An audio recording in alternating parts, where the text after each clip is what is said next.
Saúdos, amados irmãos, com a paz do nosso Senhor Jesus. Somos da 8ª Igreja Batista Independente de Curitiba, igreja presidida pelo pastor Luiz Pedroso. E hoje vamos estar compartilhando a nossa escola bíblica dominical, que é baseada na revista da editora Batista Independente, a RED. Hoje com o tema Declarações Contundentes sobre o Messias de Deus. É uma lição do pastor José Lima. E objetivos aqui nós temos que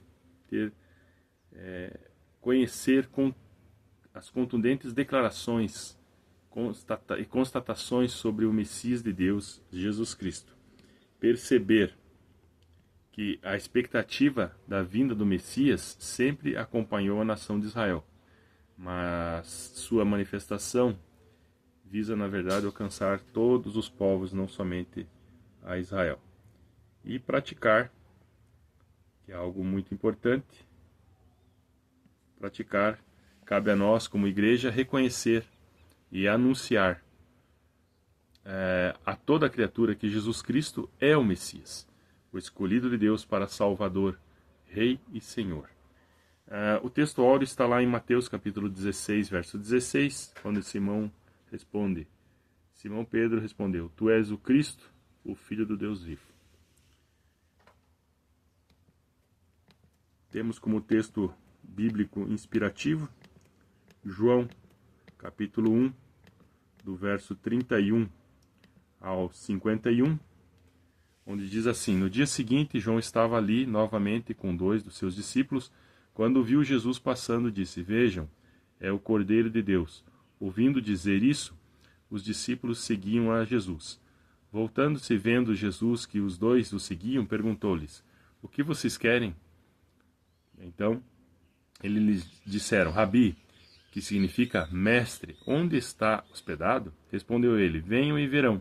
Então foram por volta das 4 horas da tarde e viram onde ele estava hospedado e passaram com ele aquele dia.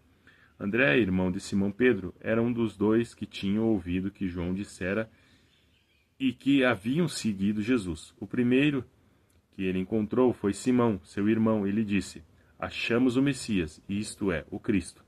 E o levou a Jesus. Jesus olhou para ele e disse: Você é Simão, filho de João, será chamado Cefas, que significa Pedro. No dia seguinte, Jesus decidiu partir para a Galiléia. Quando encontrou Felipe, disse-lhe: Siga-me. Felipe, como André e Pedro, era da cidade de Betsaida. Felipe encontrou Natanael e lhe disse: Achamos aquele sobre quem Moisés escreveu na lei e a respeito de quem os profetas também escreveram, Jesus de Nazaré, filho de José. Perguntou Natanael: Nazaré? Pode vir alguma coisa boa de lá? Havia um preconceito com Nazaré. Disse Felipe: Venha e veja. Ao ver Natanael se aproximando, disse Jesus: Aí está um verdadeiro israelita. Aí está um verdadeiro israelita, em quem não há falsidade. Perguntou Natanael: De onde me conheces? Jesus respondeu: Eu vi quando você ainda estava debaixo da figueira, antes de Filipe o chamar. Então Natanael declarou: Mestre, tu és o Filho de Deus, tu és Rei de Israel. Algo assim tremendo, né? Então Natanael declarou: Mestre, tu és o Filho de Deus, tu és o Rei de Israel. Jesus disse: Você crê, porque eu disse que vi debaixo da figueira? Você verá coisas maiores ainda que essa. Então acrescentou: Digo-lhes a verdade, vocês verão o céu aberto e os anjos subindo e descendo sobre o Filho do Homem. Jesus falando que aquilo era apenas um aperitivo, e viriam coisas ainda tremendas, muito maiores do que aquelas de apenas ele identificar ali Natanael debaixo da figueira, né?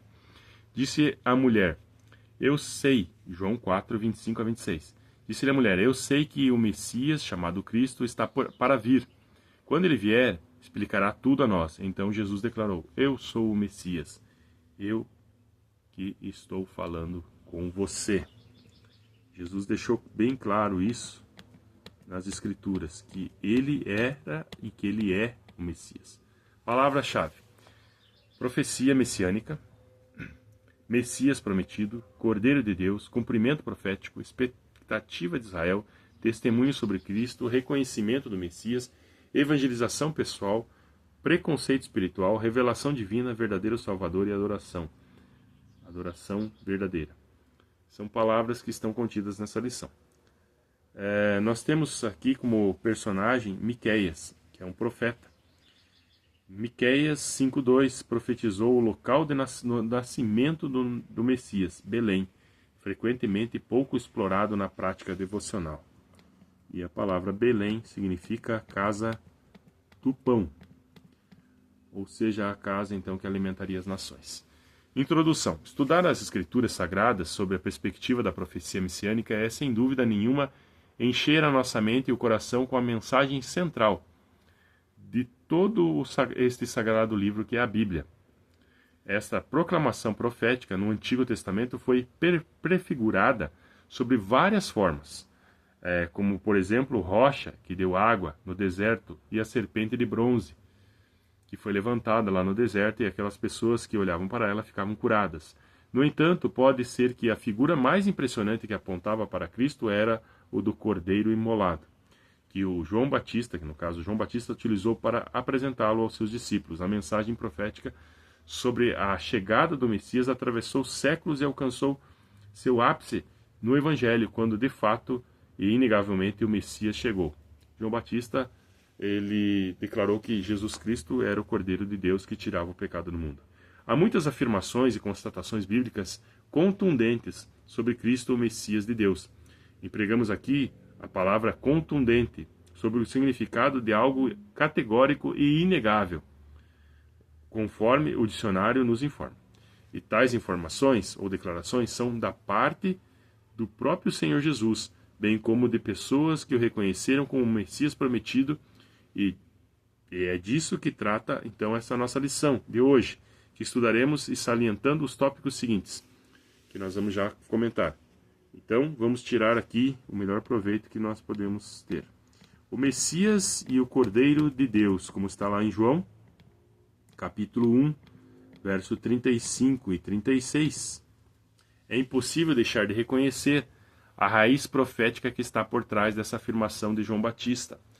Observamos, o profeta Isaías já havia anunciado isso em Isaías 53. O salmista, bem antes, também já o fizera, embora com outras palavras, no Salmo 22. Ainda mais para trás, mas na mesma linha profética, temos o impressionante quadro envolvendo a experiência de Abraão quando ia sacrificar seu filho Isaque, mas na hora H ali foi impedido por Deus, que lhe mostrou um carneiro, um cordeiro, que estava preso ali nos galhos e que foi a substituição do seu filho, prefigurando, mostrando já, tipificando Cristo, que seria o cordeiro que iria ser sacrificado de maneira substitutiva a toda a humanidade. Então nós temos aqui um paralelismo extraordinário. Abraão com seu filho Isaque, inteiramente obedientes a Deus, como está lá em Gênesis 22, do 1 ao 13. Então Jesus muito mais lá na cruz, submisso à vontade do Pai até a morte, como está lá em Filipenses capítulo 2, versículo 8. E foi fiel até a morte. Ou seja, ele foi até o fim. A declaração de João Batista identifica Jesus como Cristo de Deus, que veio ao mundo para ser servo, sofredor, que levaria sobre si pecados do mundo inteiro e que sofreria em seu corpo o castigo que promove a paz. Como está lá em Isaías 53, versículo 4 e 5. Temos sido gratos, irmãos, nós temos sido gratos a Jesus Cristo, o escolhido de Deus que veio ao mundo para oferecer-se em sacrifício pelos nossos pecados. Temos a gratidão, aquilo que Cristo fez por nós. Isso é algo que nós temos que responder para nós mesmos. E a nossa maneira de viver vai dizer e afirmar isso em nossos corações. O Messias pode ser achado por todos. Esse é o tópico 2 dessa lição. Vamos falar em João, capítulo 1, versículo 43 a 45. É somente nele, na pessoa do Messias, que é Cristo Jesus, que os homens encontram o Senhor Deus. Portanto, a preciosa declaração de André, achamos o Messias, enseja-nos pelo menos 2 importantes detalhes. André era um simples pescador, assim como Pedro e os demais, assim como seu irmão mencionado logo a seguida, como Pedro, como já falei. Percebe com isso que a chegada do Messias era uma esperança pulsante entre o povo. Eles esperavam esse Redentor, não importando a classe social, que alimentava a expectativa da vinda do ungido de Deus. Messias significa ungido. Percebemos a mesma esperança na declaração do velho Simeão, que demonstravam o mesmo anseio em Lucas capítulo 2, verso 25 até 35. Louvado seja Deus louvado seja Deus em que pese toda a incredulidade e toda a dúvida concernentes às promessas do Senhor. Sempre houve corações abertos para abrigá-las com fé e com esperança. Que o Senhor dissipe de nós toda a incredulidade. Como é importante compartilhar a esperança em Deus. André achou o que era mais precioso e que era mais precioso que ele poderia encontrar. E não guardou esse achado para si mesmo, mas ele repartiu com seus irmãos, proclamando a referente à chegada do Messias, que é algo tão importante e necessário que não pode deixar de ser compartilhado com os outros, a começar pelos familiares. Por isso se diz, muito apropriadamente, que missões começam na nossa própria casa. Ou seja, quando nós conhecemos a Cristo, nós temos que anunciar Cristo a todos aqueles que nós conhecemos. Afinal de contas, não devemos guardar essa bênção só para nós. Por isso que André fez, e é isso que todo cristão deve fazer, anunciar ao Senhor, anunciar o Messias a todos aqueles que ainda não o conhecem. Aplicação. E nós, já achamos o Cristo? Temos reconhecido que Jesus Cristo é o Cristo e que somente Ele concede salvação e libertação? Temos falado então disso aos outros? O Messias que derruba preconceitos. Esse seria o terceiro tópico. João capítulo 1, verso 46 até 49. Nesse terceiro tópico, de nosso estudo, somos impactados pelo diálogo conciso e esclarecedor entre Jesus, que é o Cristo, e o preconceituoso Natanael. Aqui vale ressaltar o vocábulo Cristo, que em grego quer dizer Christos. Tem o mesmo significado em hebraico de Mashiach, que significa o ungido, Messias, isto é, alguém autorizado por Deus para uma tarefa ou missão. Vale ressaltar, nesta altura, a qualidade do verdadeiro Messias. A missão de Jesus foi e continua sendo uma libertação total para o ser humano, quebrando todas as cadeias do mal, como está lá em Isaías 61 e Lucas 4,18. Assim, amados irmãos, o Messias de Deus, o Cristo que veio ao mundo, é a mesma pessoa com as mesmas incumbências, tarefas, de salvar a humanidade, libertá-la de todas as concernentes amarras do mal e ser um verdadeiro rei, senhor sobre tudo e sobre todos, inclusive libertando-nos dos conceitos errados, dos preconceitos, que desconsideram os aspectos humildes do Salvador, que não nasceu numa cidade famosa, como Jerusalém, mas numa vila chamada Belém, e cresceu numa cidade cujos habitantes não eram vistos com bons olhos, como Nazaré. Pode vir alguma coisa boa de Nazaré? Foi o que Natanael perguntou em João capítulo 1, verso 46, parte A. Aqui, novamente, o valor do testemunho sobre Jesus. Testemunho, convite, é evangelismo em ação. Venha e veja. João 1, 46b. Sim, é preciso uma experiência pessoal com o Messias e Cristo Salvador. Ele é bondosamente compreensivo e, mais do que isso, poderoso para conduzir a uma nova convicção e correta declaração de fé. Tendo isto em nossos corações, impactados pelo conhecimento e onisciência de que Jesus Cristo é o Messias, nós podemos então anunciar com toda a alegria que Jesus Cristo é o Salvador.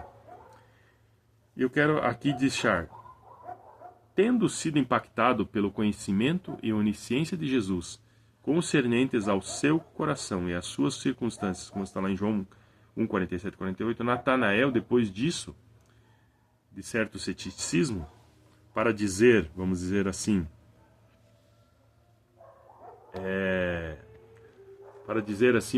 Natanael tinha ali um preconceito, né? E ele foi impactado, então, pelo Messias. O Messias, então, que derruba todo e qualquer preconceito. Esse Messias que transforma as vidas, transformou a vida de Natanael, como também de todos os demais discípulos. Então, nós vemos aqui a transformação de Natanael. Declara o mestre, com quem falou era o Filho de Deus, com quem você falou, e a declaração dele, era o Filho de Deus, o Rei de Israel. O Messias que transforma a religiosidade em verdadeira adoração, como está lá em João 4, 22 a 29 e 39 a 42. Essa foi a experiência da mulher samaritana. Ela era uma religiosa, os samaritanos tinham o seu próprio centro de adoração, separado dos judeus. Todavia, embora também esperando pelo Messias, não tinha a menor ideia de que ele já estava ali. Junto ao poço de Jacó, falando então com ela. Ah, quantas pessoas até nem estão muito longe do Salvador, mas não o conhecem? Todavia, se ele se dá a conhecer, e quem lhe abre o coração e a ele se entrega, será transformado e levará essa mensagem então aos outros, como está lá em João 4, 28 a 29. A mulher samaritana estava preocupada em preservar corretamente a sua tradição religiosa. Ela estava preocupada então em conservar a sua tradição religiosa. Mas o encontro com Jesus a transformou numa verdadeira adoradora, comprometida com o anúncio do Messias àqueles que ainda não conheciam. Tanto é que ela saiu a anunciar, levou então essa palavra que ela encontrou, o Messias, no poço de Jacó. Aplicação.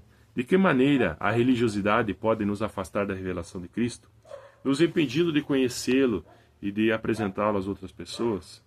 Certamente a religiosidade, meus irmãos, ela é muito importante, mas muitas vezes a religiosidade ela nos cega, nos impede muitas vezes de nós termos um verdadeiro relacionamento com Deus, porque seguimos certos rituais, certas tradições, e isso muitas vezes nos impede de realmente perceber a presença de Deus, às vezes nas mínimas coisas, porque a nossa religiosidade então nos cega.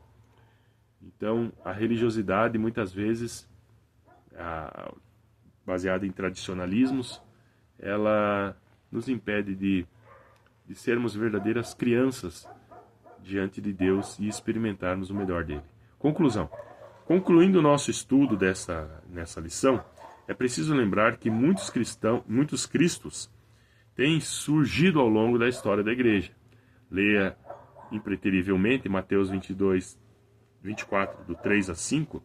Nesse contexto, somos conclamados a reafirmar contundentemente que Jesus é o Cristo. Como a igreja, somos responsáveis por fazer reverberar a solene declaração, a mensagem de que somente Jesus Cristo é o verdadeiro Messias, que morreu e ressuscitou, detém a autoridade de ungido do Pai, tornando-se o único Salvador, Senhor e Rei do Universo. O mundo precisa ouvir essa mensagem, que somente Jesus Cristo salva, que somente Jesus Cristo liberta, que somente Jesus Cristo transforma e que Ele voltará. Que Deus abençoe, amados irmãos, em nome de Jesus.